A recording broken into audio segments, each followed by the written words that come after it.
Já estamos aqui há meia hora, vamos ficar aqui 3 horas, voltaremos de noite, voltaremos a semana que vem, na outra e depois da outra, e vamos ficar fazendo isso até Ele voltar. O motivo é Jesus. O que nos tirou das nossas casas, o que tem nos tirado de casa para congregar como igreja, é Jesus. Jesus é o centro do Evangelho. E Jesus, a promessa do envio de Jesus se cumpriu. Deus promete Jesus no Antigo Testamento, na Antiga Aliança. Nós vemos lá, por exemplo, várias, já desde Gênesis 3, falando sobre Jesus. O Evangelho, a graça, começa ali explicitamente na Bíblia, lá em Gênesis capítulo 3. Jesus já era o centro das Escrituras desde o início, desde o primeiro livro. E quando nós lemos João, nós já vemos que ele era antes de todas as coisas. O Cordeiro foi imolado antes da fundação do mundo. Jesus é o centro de tudo, Jesus é o centro do universo. Jó diz que ele sustenta o universo com a palma de suas mãos. Jesus é o centro de tudo, é dele que nós vamos falar, é dele que nós vamos nos aproximar dessa manhã. É sobre ele que nós vamos meditar. Então, que todo pensamento aqui seja levado cativo, escravo à pessoa de Jesus. A lei já apontava para Jesus. A lei instituída por Deus já era uma preparação para Jesus. Os patriarcas já apontavam para Jesus. Quando acontece ali Abraão levar Isaac para sacrificar, ali já era uma tipologia de Jesus.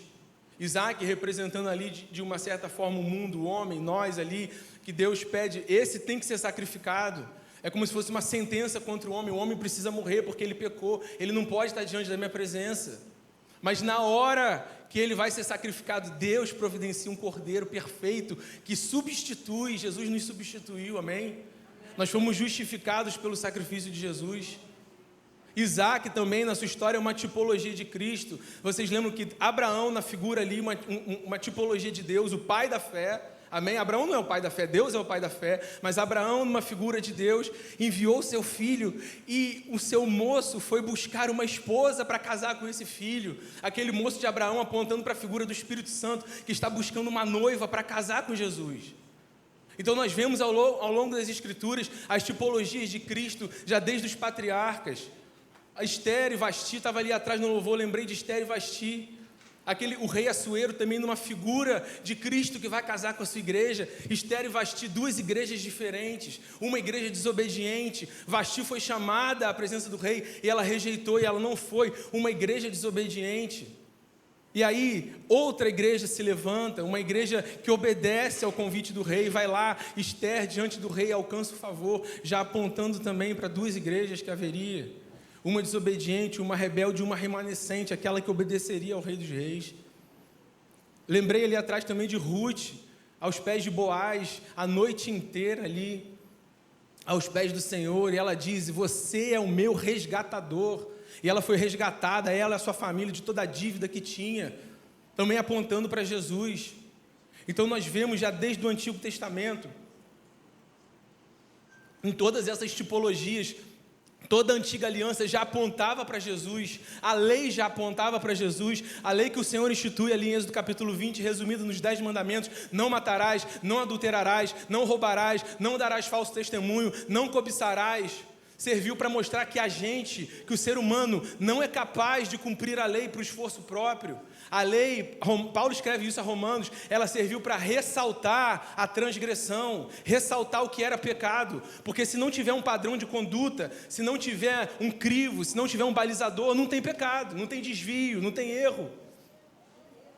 Mas a lei serve para isso, para falar assim, não matarás, o homem vai lá e mata. Não adulterarás, o homem vai lá e adultera. Não darás falso testemunho, o homem vai lá e mente. A lei de Deus é santa, é perfeita, mas ela evidencia que ninguém consegue cumprir a lei, ninguém conseguiu cumprir a lei.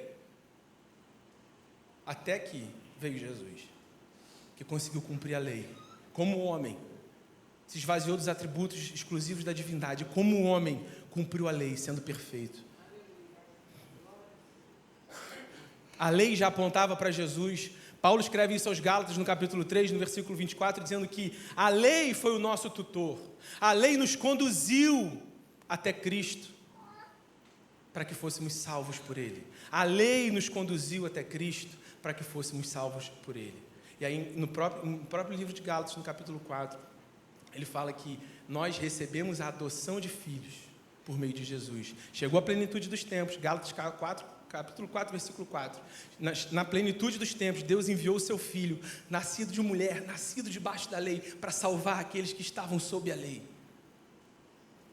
E porque vocês foram salvos, receberam a adoção como filhos, e receberam a adoção como filhos, não são mais escravos.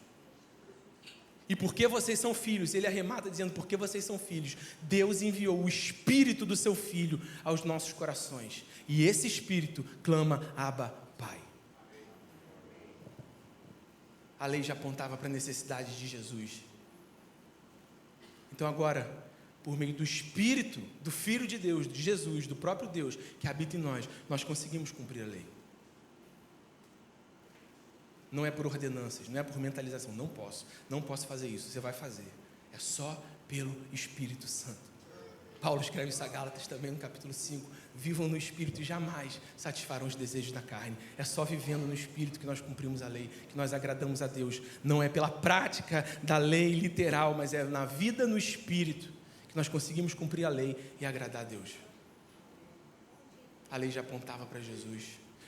Os profetas já apontavam para Jesus. Isaías foi o primeiro a falar de Jesus, e assim como tantos outros, Miqueias. Acho que todo mundo lembra do texto de Isaías, capítulo 9, mas um menino nos nasceu, um filho se nos deu. Vocês lembram do texto também? E o seu nome será maravilhoso conselheiro. Ele é um conselheiro maravilhoso.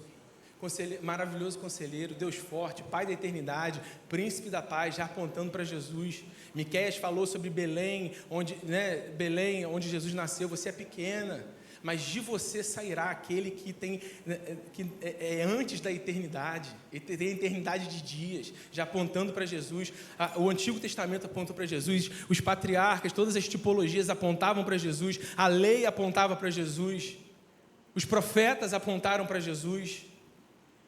Todos apontaram para Jesus, já era o pano de fundo, a história, Deus no controle da história, apontando para um que viria para nos salvar.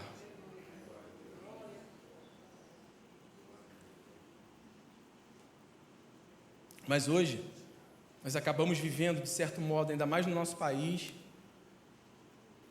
creio que no mundo de uma maneira geral, mas no nosso país, um cristianismo cultural. Nós somos um país de raiz católica. Para os portugueses que chegaram, todo mundo sabe da história, um país de raiz católica, então, se criou um cristianismo cultural no nosso meio, no país. Sabe que pela inércia o brasileiro fala, não, eu sou cristão. Criou-se um cristianismo cultural, temos as datas, o Natal, mas o Natal tem se resumido muito. Você vê que para um país cristão como o Brasil, o Natal é o quê? Shopping, comércio, presentes, árvore. A Páscoa é a mesma coisa, temos ovos, temos muitas coisas, mas onde está Jesus nisso? Porque é um cristianismo que se criou, um cristianismo cultural. Somos um país cristão, muitos se dizem cristãos, mas as datas, as comemorações se resumem a algo cultural. A vida se resume a um cristianismo cultural. E o problema é que esse cristianismo cultural entrou na igreja. E às vezes tem cristão, e às vezes pode ser um de nós, a gente está vivendo às vezes uma vida de um cristianismo cultural, que tem roupa de crente, cara de crente, tem até a linguagem, está amarrado, sangue de Jesus tem poder, aleluia. Se você for da Bíblia, então, tem um manto, terra, é ou não é? Então, tem uma cultura de cristão, de crente, mas onde está Jesus nisso? Porque, irmãos, o que impactou aqueles apóstolos, o que impactou os discípulos, não foi uma cultura, não foi um culto que eles foram, não foi um evento, um congresso, um retiro, não foi um louvor. O que impactou eles, e o cristianismo deles se resumia a um homem chamado Jesus Cristo. Tudo aquilo que, se a gente tivesse a chance, e um dia teremos, amém? De conversar com Pedro, Tiago, João, Filipe, com um dos apóstolos, com Paulo, o cristianismo deles se resumia a um homem, aquilo que eles viram Jesus falar, aquilo que eles ouviram Jesus fazer, aquilo que eles obedeceram o que Jesus falou. O cristianismo dele se resumia a uma coisa, a Jesus. E nós talvez tenhamos colocado muitas parafernálias no nosso cristianismo. A gente às vezes consegue chegar na igreja, ouvir uma canção, chorar, se emocionar, mas pela canção por si só, ou pelo efeito por si só, mas onde está Jesus? Jesus, ele tem que ser o centro da nossa vida e do Evangelho. Conseguimos às vezes nos emocionar com uma palavra, oh, legal, maneiro, que caramba, os textos e aquilo, mas e se isso não te conectar e não te levar a pensar e a viver e a ver como eu posso entrar no padrão de Jesus, talvez a gente esteja no cristianismo cultural. Mas a essência do cristianismo é Jesus. Quero orar de novo. Espírito Santo, nesse momento, mais uma vez em oração, Senhor. Abre o nosso entendimento, Senhor. Assim como o Senhor fez com Paulo, Senhor. Quando o Senhor apareceu para ele no caminho de Damasco e a tua luz resplandeceu, Jesus, o próprio Jesus, você apareceu para Paulo, Senhor. E as escamas dos olhos dele caíram, Senhor. Eu oro para que as escamas dos nossos olhos caiam nessa manhã para te ver, Jesus. Nós precisamos te ver, Jesus. Nós precisamos te ver como nós nunca te vemos, Senhor. Pode haver no nosso meio, Senhor, irmãos que têm uma visão embaçada de quem o Senhor é, mas nós clamamos como igreja, se revela a nós nessa manhã, Senhor. Nós precisamos te ver, Jesus. Nós queremos o Senhor. Nós queremos nos importar com aquilo que o Senhor se importa, queremos agir como o Senhor agiu, queremos obedecer os seus mandamentos, Senhor. Faz a sua obra, Jesus, no nosso meio. Queremos nos converter a Ti de verdade, Jesus. Não culturalmente, Senhor. Não porque a nossa avó, a nossa mãe, o nosso pai, e porque a gente foi indo na inércia e chegamos até aqui, ou porque fomos num culto maneiro, ou num evento e estamos aqui. Não, nós queremos nos converter a Jesus. Nós te adoramos, Senhor. Nós te adoramos. Agora, o nome Jesus. Então, a partir de agora, basicamente, não vai ter quase muita pregação, vai ter muita Bíblia, muito texto. Eu vou ler muito texto da Bíblia. Mas, a partir de agora, a gente vai falar basicamente sobre duas coisas. Sobre o nome de Jesus e sobre quem Jesus é. Quem é o verdadeiro Jesus? Não o Jesus adorado, às vezes, por nós, que a gente customiza um Jesus para a gente. Ou um Jesus que a gente gourmetizou ele, tiramos uns atributos dele, não, justiça, ira, não, Deus não pode ser irado. Irmãos, a ira de Deus é tão santa e tão perfeita quanto o amor, quanto a misericórdia, quanto a santidade. Até porque se não tivesse ira, se não tivesse justiça, não teria necessidade de haver misericórdia e de amor. Só há misericórdia e amor porque há ira e justiça. Mas Deus, na sua perfeição, e Jesus, a pessoa de Jesus, porque Ele que vai vir julgar as nações, amém? Segundo as Escrituras. Então, a pessoa de Jesus, Ele é tão perfeito, que a ira dEle é tão perfeita quanto a santidade e o amor dEle. Mas a gente acaba tendo uma visão de um Jesus gourmet, caricaturado. Pegamos 2 versículos, não julgueis, Deus é amor, botamos debaixo do braço, o nosso cristianismo se resume a isso. Deus é amor, é amor. Deus é graça, Ele tem graça, Jesus sim. Mas também, onde há amor, onde há graça, há um juiz. Há um Deus que Hebreus fala na Nova Aliança, que Ele é fogo consumidor.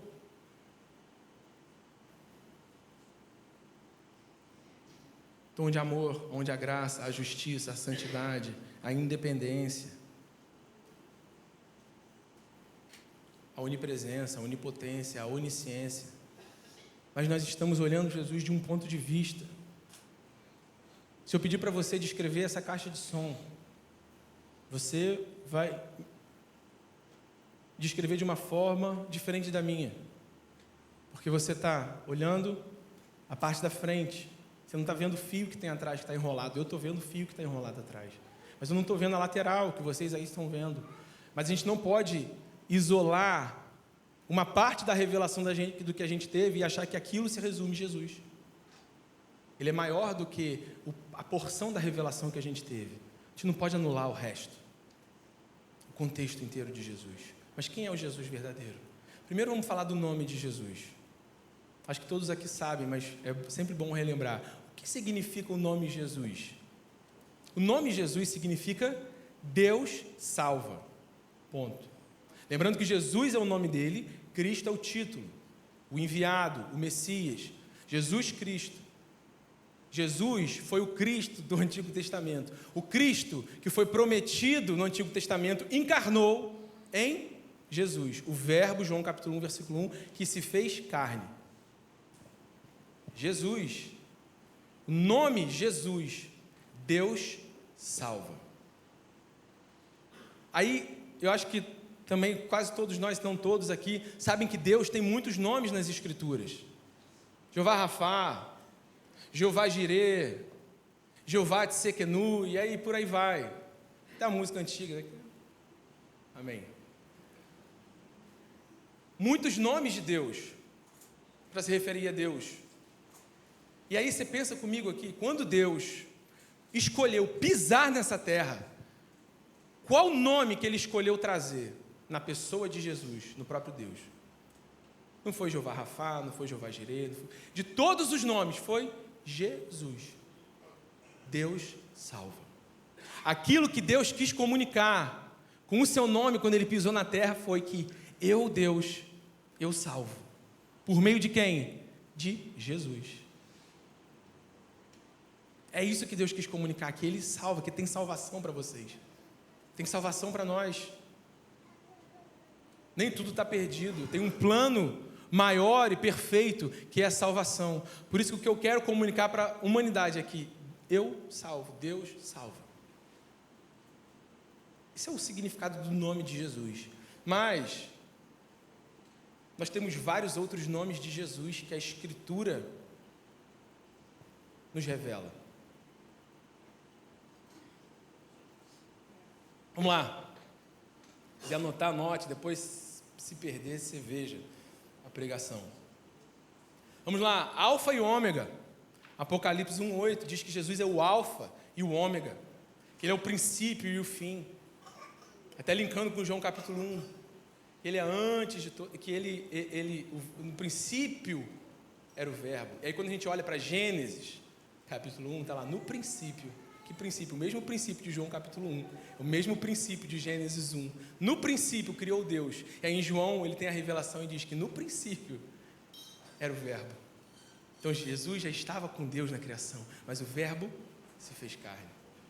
Paulo, quando escreve a Colossenses, ele diz que ele é antes de todas as coisas, e nele tudo subsiste, sejam tronos, soberanias, principados, potestades, pois ele é o cabeça da igreja. Porque aprouve a Deus dar a ele, a Jesus, a primazia de todas as coisas. Está lá em Colossenses, no capítulo 1. Alfa e Ômega, se referindo a Jesus. Então, um dos nomes de Jesus, Alfa e Ômega, Apocalipse 1:8. O Amém, em Apocalipse 3:14. Fiel e verdadeiro, em Apocalipse 19:11. Jesus, o cavaleiro, fiel e verdadeiro. Emanuel, se repete, está lá em Isaías 7:14 e lá em Mateus 1:23, e você lembra, Emanuel significa Deus conosco. Deus veio habitar conosco, pisou nessa terra, Jesus Cristo. Não foi um profeta, irmãos, não foi um psicólogo, não foi um homem iluminado, não, ele era o próprio Deus, ele era o Filho de Deus. Deus conosco, Messias, lá em João 1:41, último Adão, 1 Coríntios 15:45, príncipe da vida, em Atos 3:15, princípio da criação de Deus, em Apocalipse 3:14, príncipe da salvação, em Hebreus 2:10, ele é o príncipe da nossa salvação. Cordeiro de Deus, em João 1:29, Cristo de Deus, em Lucas 9:20, ou seja, aquele Cristo prometido por Deus, quem é? Jesus. Lucas diz, ele é o Cristo de Deus, o Cristo prometido na antiga aliança, por meio dos profetas e de todos os sinais, é esse aqui, ó, Jesus, o Cristo de Deus, Lucas 9:20. Isaías 9:6 diz, Deus forte, Jesus é Deus, amém? Deus ungido, João 1:18, esperança nossa, 1 Timóteo 1:1, estandarte, Isaías 11:30, já apontando para Jesus, O eu sou, em João 8,58, e em várias outras passagens de João. O reto juiz, 2 Timóteo 4,8. A pedra angular, de Isaías 28,16, que quando os discípulos estão se defendendo diante de Sinédrio, eles dizem: vocês rejeitaram a pedra angular. Salvador do mundo, 1 João 4,14. Todos esses nomes de Cristo, nomes de Jesus. E quando a Escritura vai se referir a Ele, dá a Ele esses outros nomes, esses outros adjetivos, esses outros nomes. Agora, segunda e final parte da mensagem: quem é Jesus? Quem é o verdadeiro Jesus? Quem é o Jesus das Escrituras? O que a Bíblia fala sobre Jesus? Não o que estão pregando sobre Jesus, não o que os coaches estão falando sobre Jesus,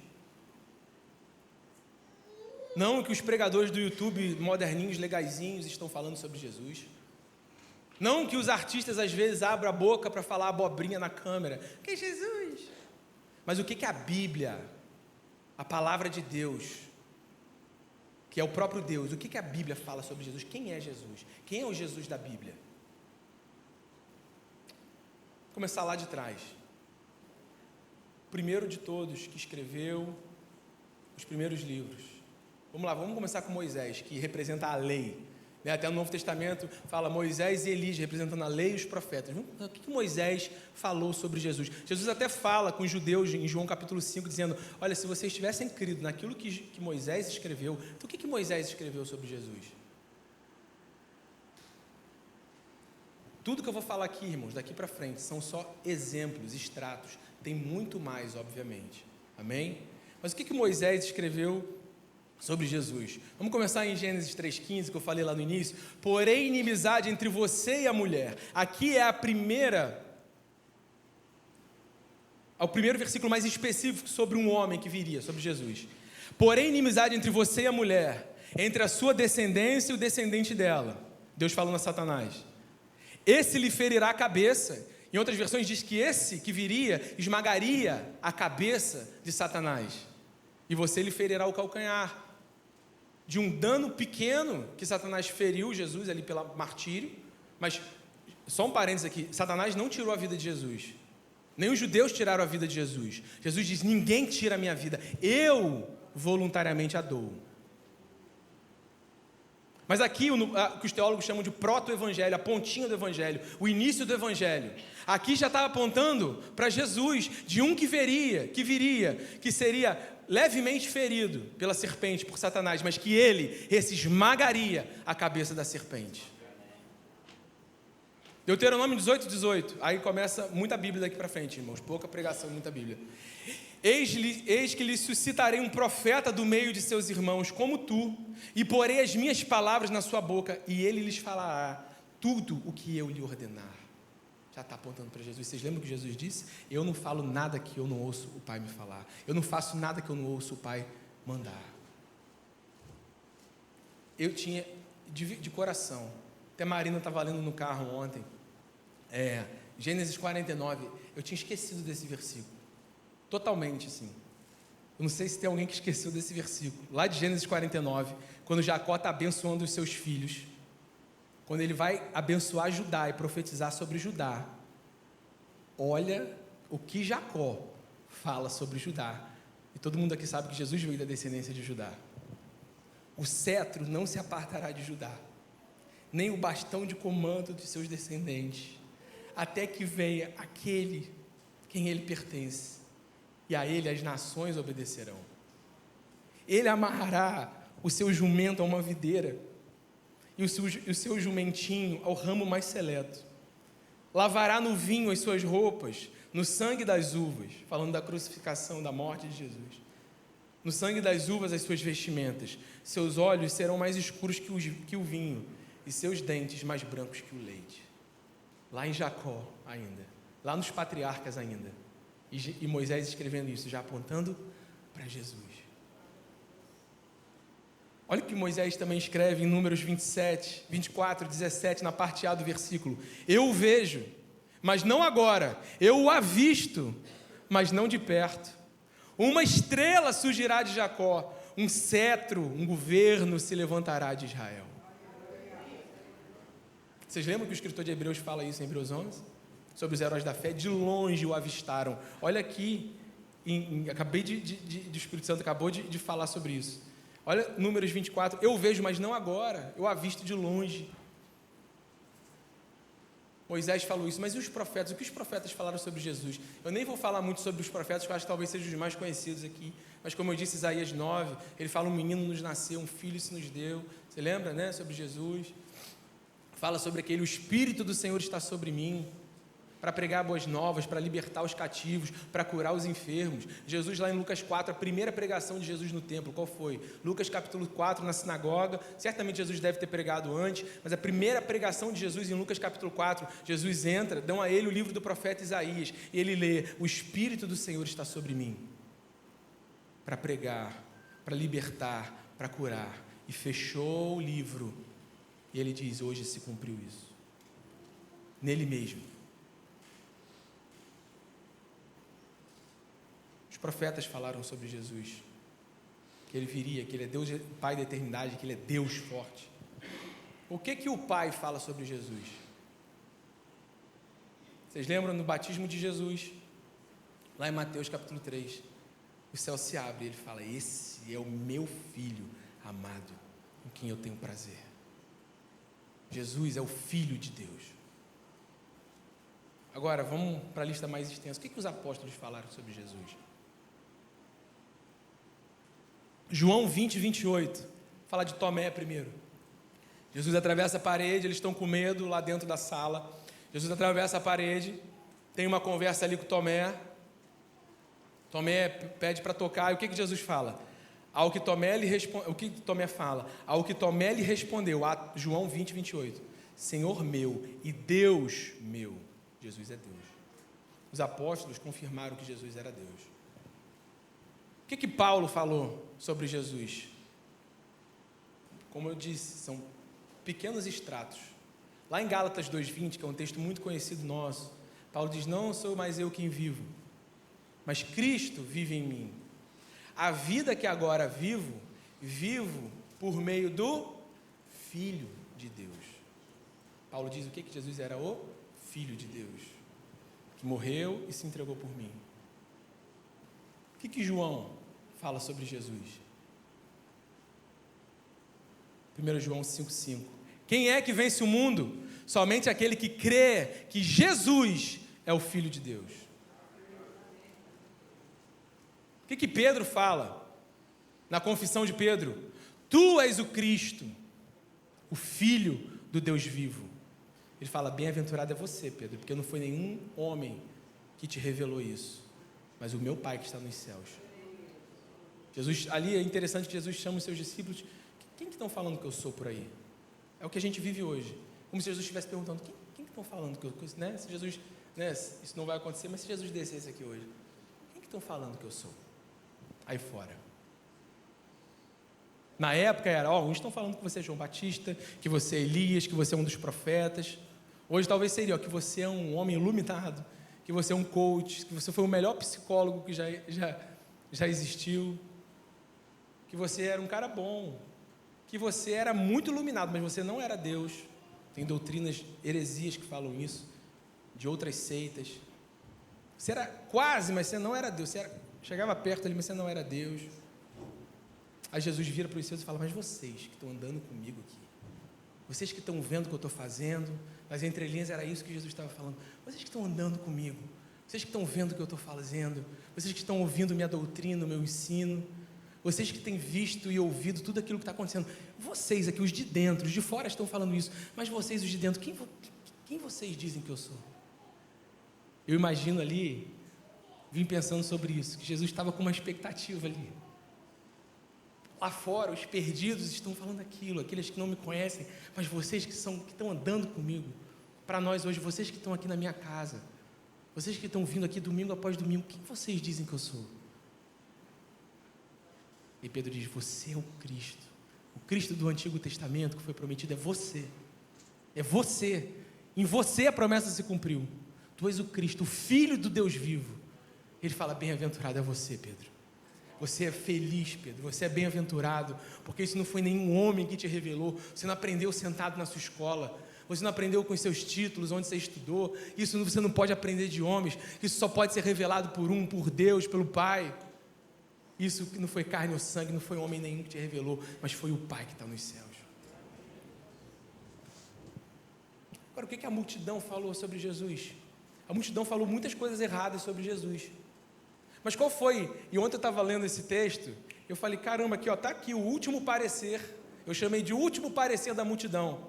A multidão, crucificam, ele é um bandido, né? Falou muitas coisas sobre Jesus, um beberrão. Mas qual foi o último parecer da multidão? Quando Jesus está na cruz, ele expira, entrega o Espírito e diz, está consumado. O que a palavra de Deus diz? Que o véu se rasga de cima a baixo. Um novo caminho e um novo e vivo caminho, segundo Hebreus, é aberto. E o que acontece fisicamente na terra, naquele lugar ali, no Calvário? Há um terremoto na terra. Era 3 da tarde, cerca de 3 da tarde, tudo escurece. E a multidão fica aflita. E qual é o último parecer da multidão sobre Jesus? Está lá em Mateus 27, 54. Quando o centurião e os que com ele vigiavam Jesus viram um terremoto e tudo o que havia acontecido, ficaram aterrorizados e exclamaram, verdadeiramente, esse era o Filho de Deus. Foi o último parecer da multidão, esse era o Filho de Deus. A lei falava que Jesus era Deus e era o Filho de Deus. Moisés, os profetas, os apóstolos, a multidão da época. A Bíblia, de uma maneira geral, o que a Bíblia fala sobre os ofícios de Jesus? Quem ele é? O que ele faz? De uma maneira mais geral. 1 João 2,1 diz que ele é nosso advogado. Filhinhos, não pequeis. Para o crente, irmãos, pecar é exceção. Amém? É um acidente. Isso de viver no pecado por causa da graça não existe. Paulo explica a graça em Romanos 4 e Romanos 5. Em Romanos 6 ele fala, que diremos, pois? Continuaremos pecando para que a graça aumente? De maneira nenhuma.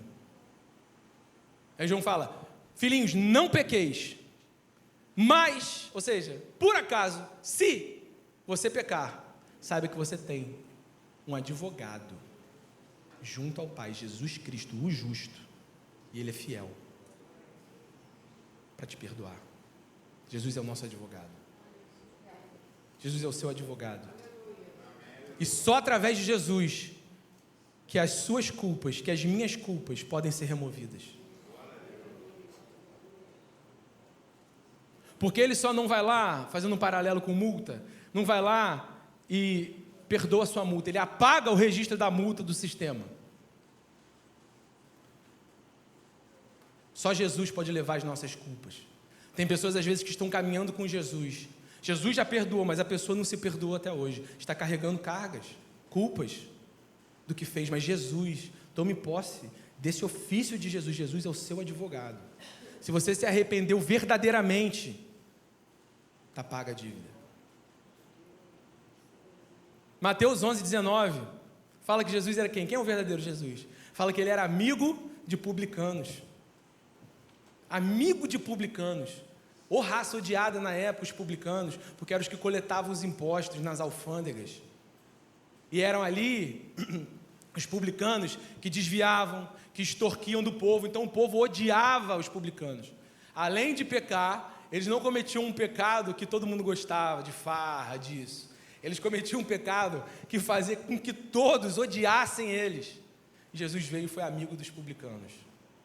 Não para validar o que eles faziam, mas para estender graça e perdão aos publicanos. Não sei se você se enxergou em um publicano aqui. Inimigos de Deus, a palavra diz em Efésios 2, nós somos inimigos de Deus. Estávamos mortos em nossas transgressões e delitos. Inimigos de Deus, havia um muro de inimizade, segundo Efésios. Mas Jesus quebrou essa barreira, quebrou o muro de inimizade. Nós éramos os publicanos, irmãos. Pecadores, afastados de Deus. Mas a palavra diz que Jesus é amigo dos publicanos. Amém? Hebreus 12:2 fala que Jesus é o sumo sacerdote. O sumo sacerdote. Você lembra da antiga aliança que o sacerdote entrava, oferecia os sacrifícios pelo povo, uma vez por ano, entrava ali diante de Deus e tudo mais. Jesus em Hebreus fala que ele é o sumo sacerdote perfeito. Ponto. Não precisa de outro, não vai ter outro. O sacrifício que ele fez foi de uma vez por todas. Em Hebreus fala que se por sangue de touros e bodes os pecados eram perdoados, quanto mais pelo sangue do Cordeiro vivo de Jesus Cristo. E ele entrou de uma vez por todas.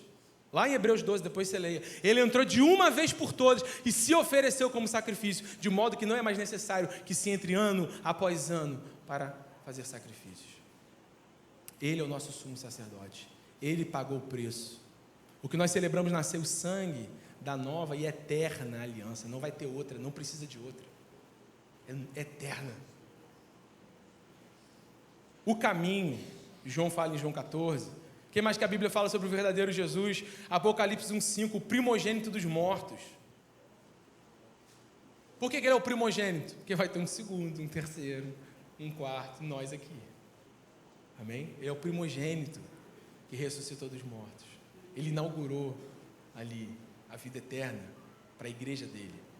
Quem inaugurou como homem foi ali o ladrão da cruz. É o primogênito entre os mortos. 1 Timóteo 2,5 fala que ele é quem é o verdadeiro Jesus? O mediador, não tem outro.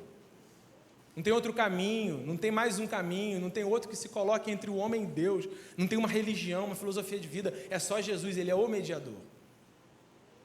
Hebreus 1:3 fala que ele é o resplendor da glória. Esse é o verdadeiro Jesus. Ele reflete toda a glória do Pai. Isaías 55 fala que ele é o governador dos povos. Isaías 55:4. Quem é o verdadeiro Jesus? Atos 2:6 fala que ele é o guia. Ele nos guia. Mateus 19:16 fala que ele é o mestre. E João 3:2 fala que ele é o mestre. Ele nos ensina. O que a Bíblia diz sobre o verdadeiro Jesus? Em Isaías 33, que ele é o legislador. Em Romanos 11:25 diz que ele é o libertador. Só Jesus liberta. Que ele é o primogênito entre os irmãos, em Romanos 8:29. Que ele é juiz de vivos e mortos, em Atos 10:42. E que ele é a nossa redenção, em 1 Coríntios 1:30. É isso que a Bíblia fala sobre quem é o verdadeiro Jesus. Agora, para finalizar, quem o próprio Jesus diz que é Ele mesmo? Quem Jesus diz que Ele é? Quais são as declarações de Jesus sobre Ele mesmo? Nós já vimos o que a antiga aliança fala, o que os profetas falaram sobre Jesus, o que Moisés falou sobre Jesus, o que os discípulos falaram sobre Jesus, qual foi o último parecer da multidão sobre Jesus. O que a Bíblia, de uma maneira geral, em vários textos aqui, falou sobre Jesus. Mas quem Jesus diz que Ele é? Aí eu quero lançar a mão dos 7 eu sou. Talvez você conheça, já tenha ouvido sobre isso. Lá em João. No Evangelho de João, Jesus fala 7 eu sou sobre Ele mesmo. O primeiro eu sou que Jesus fala em João, seguindo a ordem, desde a primeira vez que Ele fala, Ele diz: eu sou o pão da vida. Eu sou o pão da vida. Só em Jesus que nós temos vida. Olhando para o ser humano como um ser complexo, com alma, espírito, corpo, as nossas emoções, as nossas vivências, as carências que às vezes podem surgir, as feridas, as lacunas. Jesus diz: eu sou o pão da vida, só eu posso preencher isso aí. Quando eu voltei para Jesus, lá em 2012, eu estava em casa, desviado há uns 7, 8 anos. Eu estava ali, doidão pela vida, em casa, onde eu acordei com um buraco aqui. Eu nunca vou conseguir transmitir para vocês, a não ser que você já tenha passado por isso. Mas eu não tenho como... O mais perto que eu consigo descrever era um buraco. Eu tinha um buraco dentro de mim. Um vazio, uma coisa assim, que angustiava a minha alma. Um vazio. E ao longo daquele dia eu tentei preencher aquele vazio de várias formas. Fui para academia, fui tocar guitarra, liguei para minha namorada, Marina, na época, início do namoro. Fiz de tudo. Chegou no final do dia, eu falei: Espírito Santo, pode ser Deus, falta de Deus. Aquele dia eu liguei para um amigo meu, chato, por isso que a gente precisa ser chato. Na faculdade ele falava: pô, cara, vamos lá na minha igreja. Pô, cara, vamos lá na minha célula. Valeu. Falando ali, no meu ouvido há muito tempo. Eu ignorando. Mas teve um dia, esse dia, para quem que eu liguei? Eu falei: Davi, cara, tem culto nessa igreja hoje? Eu fui, irmão, eu fui passar da porta ali, já caí no último banco ali, Jesus, eu volto para você, Jesus, eu entrego minha vida, e aquele vazio, irmãos, eu não tenho como descrever, era um buraco, e na hora que eu entrei e me dobrei diante de Jesus, fiz assim, Jesus é o pão da vida, só Ele pode nos saciar, só Ele pode nos alimentar. Jesus diz: o outro eu sou a luz do mundo. Eu sou a luz do mundo. Nele não há trevas. Quando nós estamos longe de Jesus, nós andamos por caminhos escuros. Nossa vida está em trevas. Coisas ocultas, coisas vergonhosas. Trevas. Mas Jesus diz: eu sou a luz do mundo. Eu ilumino, eu trago luz. Eu transporto vocês do reino das trevas. Deus nos transportou do reino das trevas para o reino do Filho do seu amor. Jesus diz: eu sou a luz. Então, se você está confuso, perdido, sem direção, às vezes você tem uma vida piedosa diante de Jesus, mas você está andando no seu caminho, tomando todas as suas decisões, você não ora, você não consulta Jesus o que Ele pensa sobre o caminho que você tem que escolher, sobre coisas pequenas, sobre a faculdade que você tem que escolher, sobre uma decisão de mudar de emprego, de cidade, de seja lá o que for, do que fazer, de como agir. Está em trevas. Jesus diz: eu sou a luz. Então, se a gente se aproximar de Jesus, a luz de Jesus vem sobre nós. Para aquele que está confuso, aquele que está perdido. Jesus disse: terceiro eu sou a porta. Eu não sou uma das portas, eu sou a porta. O símbolo parece, imagina a gente como humanidade olhando para uma parede, um paredão, uma muralha, sem saída. Jesus diz: eu sou a porta. Para vocês atravessarem. Jesus diz: eu sou a porta. Jesus diz, quarto eu sou dele: eu sou o bom pastor, que dá a vida pelas suas ovelhas. Eu sou o bom pastor. E o que o pastor faz? Em primeiro lugar, o pastor cuida, apacenta, cuida. Aí vocês lembram, Jesus diz: eu sou o bom pastor. Ele cuida, mas onde que ele falou que ele cuida? Lembra de Mateus 6? Quando ele diz: não se preocupem com as suas próprias vidas, com o que vocês vão comer, com o que vocês vão beber, com o que vocês vão vestir. Olhem para as aves dos céus. Não plantam, não ajuntam, não colhem, não ajuntam em celeiros, contudo o Pai Celestial as alimenta. Não tem vocês muito mais valor do que as aves dos céus? Olha para os lírios do campo, não tecem, mas eu digo que nem Salomão, em toda a sua glória, se vestiu como um deles. Se Deus veste assim a erva do campo, que amanhã é arrancada e lançada no fogo, não vestirá muito mais vocês, homens de pequena fé. Portanto, não andem dizendo: o que vamos comer, que vamos beber, o que vamos vestir, pois os pagãos é que correm atrás dessas coisas. Mas o Pai Celestial sabe que vocês precisam de todas elas. Ele arremata dizendo: busquem, pois, o reino de Deus e a sua justiça. Em primeiro lugar, o reino de Deus e a sua justiça. E todas essas coisas, que coisas? Comida, bebida e vestimenta. Todas essas coisas lhes serão acrescentadas. Jesus cuida de nós, porque Ele é o bom pastor. Acho que se a gente abrisse aqui para testemunhos de que Jesus cuida de nós, a gente ia ficar aqui talvez alguns dias, de todos nós aqui testemunhando. Teve um dia que ia faltar, não tinha, Jesus cuidou de mim, foi lá e proveu. Olha, eu estava ali e o Senhor me deu um livramento. O Senhor cuida de nós, porque Ele é o bom pastor. Mas um bom pastor, além de cuidar, ele faz o quê? Ele corrige. E essa é talvez uma parte difícil de aceitar num pastoreio. A correção, a exortação.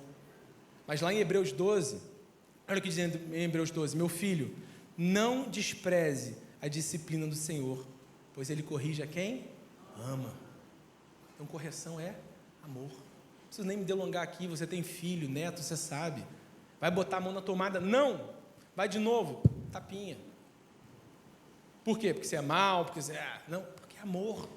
Porque vai ser pior se ele der o próximo passo.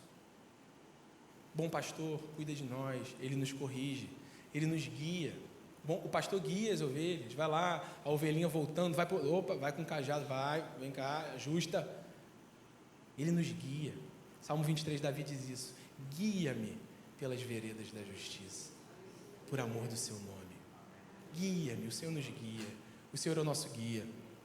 A gente está estudando Atos, a gente vai chegar lá, mas nas viagens de Paulo, várias vezes, Paulo quis ir a algum lugar, quis descer a província da Ásia, mas fomos impedidos pelo Espírito Santo.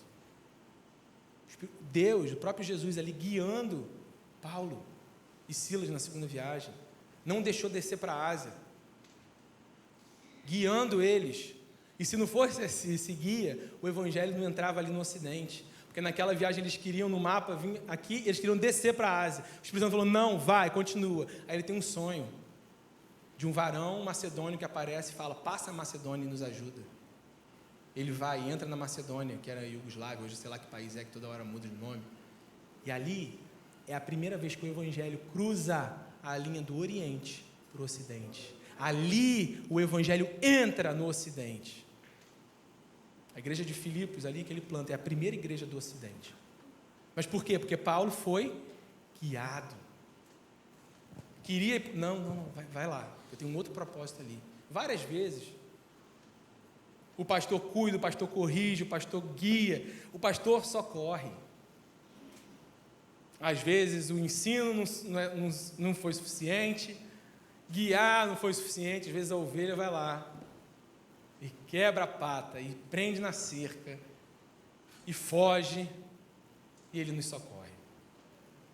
E Hebreus diz isso, em Hebreus 2 e também lá em Hebreus 4, que porque ele passou por todo tipo de tentação, mas sem pecado, ele é capaz de socorrer todos aqueles que estão sendo tentados. Então Jesus tem escape para a nossa tentação. Paulo escreve em 1 Coríntios dizendo que não sobreveio sobre nós tentação que não fosse humana, mas Deus é fiel, Ele não daria a nós tentação que a gente não possa suportar. E junto com a tentação, que é algo humano, algo na nossa carne, na nossa vontade, a palavra diz em 1 Coríntios que Ele, junto com a tentação, Ele provê o escape. A tentação é humana, mas o escape é sobrenatural, vindo de Deus. O pastor, o bom pastor, ele nos socorre quando somos tentados. O próximo eu sou de Jesus, então eu sou o bom pastor, eu sou a porta, eu sou a luz do mundo, eu sou o pão da vida. O próximo eu sou de Jesus, eu sou a ressurreição e a vida, imortalidade, eternidade, nós somos seres eternos. A vida eterna, irmão, já começou. A questão é que 70, 80, 100 anos vão definir onde a gente vai passar o resto da nossa eternidade. Jesus disse, o próximo eu sou dele: eu sou o caminho, a verdade e a vida. É só por meio dele que nós nos achegamos ao Pai. Ele é a verdade. A verdade não é o que o professor ensina na escola. A verdade não é o que a ciência fala. Se tiver alinhado com o que Jesus fala, ok. Mas a verdade é Jesus e a sua palavra. Eu sou o caminho, eu sou a verdade, eu sou a vida. Só nele a gente tem vida com abundância. E o último eu sou de Jesus. Eu sou a videira verdadeira. Eu que nutro vocês que são os ramos. A palavra diz que nós fomos enxertados na videira. É aquilo que nós falamos no início sobre Gálatas capítulo 4, nós fomos adotados como filhos. Recebemos a adoção de filhos, e esse Espírito, em Gálatas 4, diz que clama: Abba, Pai, Paizinho. Esse Espírito clama: Paizinho, clama, que quer se aproximar de Deus Pai. Porque foi Ele que nos criou, e aquilo que foi rompido no Éden, há um vazio no ser humano que precisa ser preenchido. E só é a resolução, essa equação só fecha em Jesus. Agora, de todos os eu sou de Jesus, só um ele compartilha com a igreja. Jesus não diz, vocês são a porta, vocês são o pão da vida, vocês são o caminho, a verdade e a vida. Não, mas ele diz uma coisa: vocês são a luz do mundo também. Vocês também são luz, andem na luz, vocês são luz do mundo. Aí ele fala, ninguém pega a luz, bota num lugar elevado, nem pega a candeia, bota debaixo da cama. Por quê? Nós não somos a luz de fato. Jesus é a luz e nós refletimos a luz de Cristo. Se nós refletimos a luz que é Ele, que vem dEle, aí nós iluminamos o mundo através de nós, porque Ele não está mais fisicamente aqui. Ele pisa na terra fisicamente através da sua igreja, do seu corpo vivo, da sua eclesia, do seu corpo vivo em movimento, que é a igreja de Cristo. Queria que você colocasse de pé.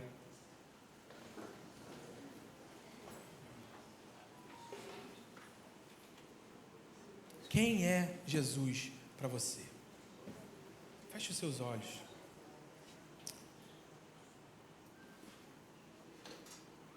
Preciso do louvor, rapidinho, Rodrigo, no teclado. Feche os seus olhos, comece a falar com Jesus aí no seu lugar.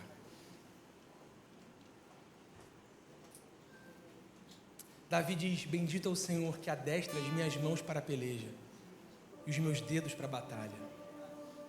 Com as mãos, Davi segurava a espada para pelejar, mas com os dedos, ele batalhava com a harpa dele. O Senhor adestrava tanto a mão de Davi com a espada, mas adestrava os dedos para uma batalha, que não era física, era uma batalha espiritual. Então, quando Davi tocava a sua harpa, os demônios de Saul saíam. Havia triunfo nas regiões celestiais, quando o louvor era entoado. Então por isso que nós precisamos de um louvor nesse momento. Não para deixar emocionante, não para fazer você arrepiar, não para deixar emocional e não, mas porque há uma batalha espiritual aqui. Feche os seus olhos aí no seu lugar. Jesus, ele se apresentou aqui para nós hoje por meio da sua palavra. Não pelo que eu falei, o que outro, mas pela sua palavra. Tudo que nós lemos aqui, tudo aquilo que os profetas falaram, que a lei falou, que Moisés falou, que os apóstolos falaram, que o Pai falou, que a multidão falou, e até que o próprio Jesus falou quem ele era, o verdadeiro Jesus, não o Jesus apresentado hoje, mas o verdadeiro Jesus. Quebra as cadeias aqui, Espírito Santo, nessa noite, nessa manhã, Senhor. E de noite também no culto, Senhor. Continua a tua obra. Que a tua obra não encerra meio-dia, para meio-dia, o Senhor vai para o almoço e volta. Não, a sua obra não encerra. O Senhor está trabalhando. Quebra as cadeias aqui nessa manhã, Espírito Santo. Visita as mentes e os corações aqui, de todos nós, Senhor, sem exceção. Tudo aquilo que está entulhando, que nós fomos entulhando, Senhor, no nosso cristianismo, que nós fomos adicionando conceitos, cargas.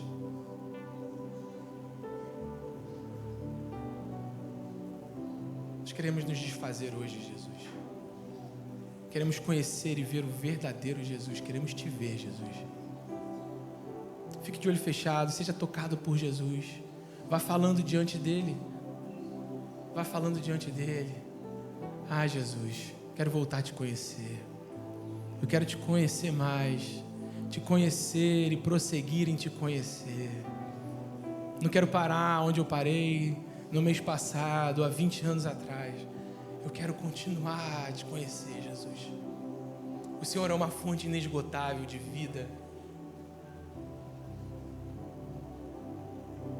Todos de olhos fechados, fique falando com Jesus, seja tocado por Ele, seja ministrado pelo Espírito dEle.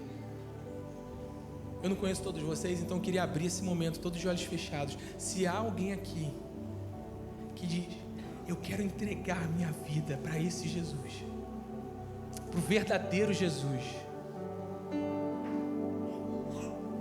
não para o Jesus que me venderam e que eu vi até hoje, um Jesus milagreiro, que me dá o bujão de gás quando falta, abre uma porta de emprego. Não, mas um Jesus que é Senhor, que é dono, que corrige, que exorta, que cuida, que ama, que direciona, que tem um propósito para a minha vida, que não tem para eu ficar desperdiçando a minha vida. O propósito dele não é você desperdiçar a sua vida. Se esse é você, todos os olhos fechados, se você quer entregar a sua vida para esse Jesus verdadeiro, ou se você quer dizer como eu fiz lá em 2012, eu quero voltar para esse Jesus verdadeiro. Se esse é você, levanta sua mão, eu quero orar com você. Eu quero entregar a minha vida a Ele, ou eu quero voltar para esse Jesus verdadeiro. Eu quero que você levante sua mão. Amém. Amém.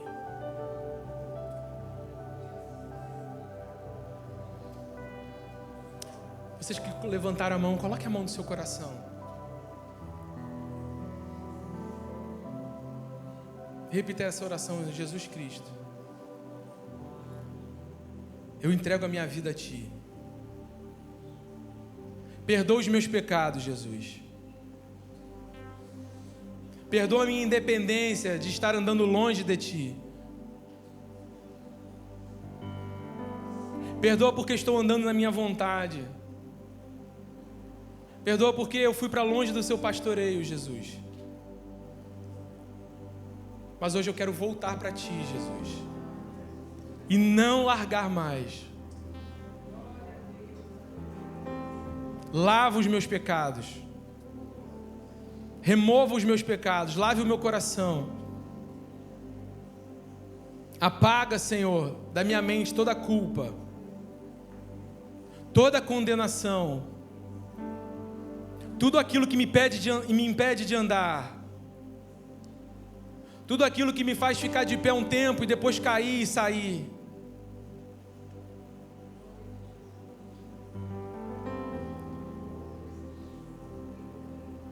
Espírito Santo, eu oro por essas pessoas que levantaram as mãos. Faz a sua obra, Espírito Santo. Essa obra é tua, nós só pregamos a tua palavra e concordamos como igreja aqui, Senhor, sobre esses irmãos que levantaram as mãos. Firma os pés dele na tua casa. Firma os pés deles nos seus caminhos, Senhor. Firma os pés deles na rocha. Firma os pés, Senhor. Dá força, dá propósito de vida, Senhor.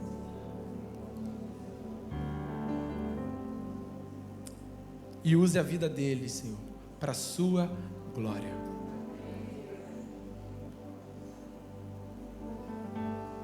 Obrigado, Senhor, pela tua palavra que nos traz vida. Não nos deixa nos acostumar com um cristianismo cultural, Senhor. Mas nós queremos conhecer você, Jesus, e prosseguir em te conhecer. Que esse seja o alvo da nossa vida, Senhor. Em nome de Jesus que nós oramos, Pai. Amém.